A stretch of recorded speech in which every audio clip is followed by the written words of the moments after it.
Hey guys, today let's talk about the toughest organized crime group in the world, which consisted of Germany, Japan, Italy, and the USSR. Although it is probably worth starting with how it was formed in the first place, here's the story. After the First World War had ended in 1918, needless to say, Germany lost to all other sides and was sent home to collect big bucks in order to pay off debts, which according to the Treaty of Versailles, amounted to 132 million marks in gold. Looking ahead, Germany repaid these debts only 92 years later in 2010. Well, also under the same treaty, it lost absolutely everything.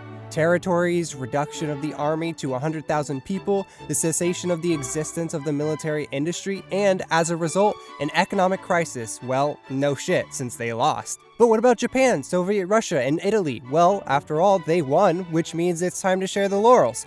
As if. Japan got some part of the territory of Germany, namely the German islands in the Pacific Ocean north of the equator. This, of course, was not a great treat, but given the minimal losses during the war, it was fine. Italy, on the other hand, received the region south of Tyrol and the Istrian Peninsula, but considering the losses, it was somehow not enough. Then Italy asked for more, but was told to fuck off. By the way, Italy is considered the losing country among the winners, so this was somehow not very nice. Well, as for Russia, a country that suffered heavy losses in this war, in the end received nothing but a revolution, the collapse of the empire, and a live-ass situation in the country. Soviet Russia was not invited to participate in the post-war world order, did not sign peace treaties with the defeated countries, and did not participate in the League of Nations. It wasn't even invited to celebrate. And all this injustice, hatred, and all these insults, these countries had to shove deep where the sun don't shine and, well, just reconcile. Up until Hitler, Stalin, Mussolini, and Emperor Showa came to power. So in 1935, Italy attacked Ethiopia. In 1937, Japan began to threaten China.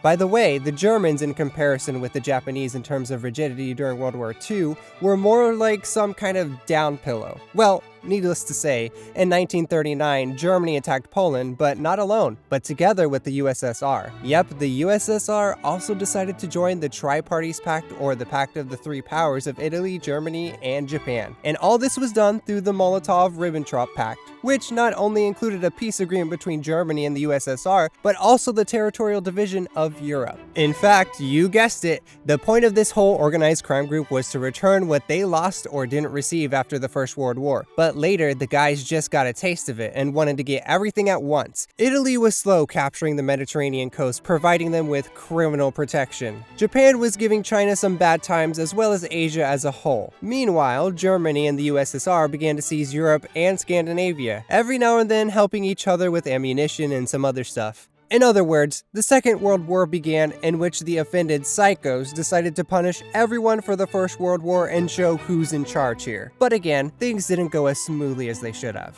After all, initially Japan was at odds with the USSR since the Soviets were also helping the Chinese. And after the conclusion of the pact with Germany, Japan got so pissed that it concluded a similar pact with the Soviets in retaliation. Well, you know, to annoy Germany. And no one gave a shit about Italy. Meanwhile, Hitler and Stalin didn't want to share the leadership. After all, they were both excellent dictators. And of course, they knew that it would not be possible to divide everything equally, and that the day would come when one of them would still attack the other.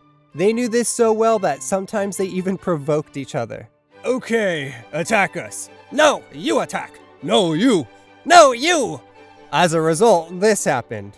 German troops have now begun attacking our country. Although, as you already know, everything was not so sudden and spontaneous. More of something like this. Dear Koba, let's do this already. So we'll attack you on June 22nd around 3 to 4 a.m. Most likely it will be Sevastopol, Brest, and Prut. So go warn all your people there. Let's make it fair.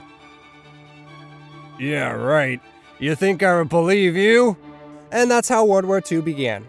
So, what would I like to say at the end? Remember that the Second World War did not start in 1939, definitely not in 1941, but it began in 1937, well, or even in 1935 with Japan or Italy, whichever is closer to you. And then the organized crime group couldn't divide the world among themselves and just decided to solve this with weapons. Well, that's all. This has been Brocc, and thanks for watching. If you agree with me, then leave your likes, subscribe to the channel, share this video with your friends, and write your opinion down in the comment section. If you do not agree, then leave dislikes. But still, subscribe to the channel, share this video with your friends, and write your opinion in the comments. I probably won't read it, but still do it anyways. Unless you like it, then I will read your comments. Anyways, until next time, see you later.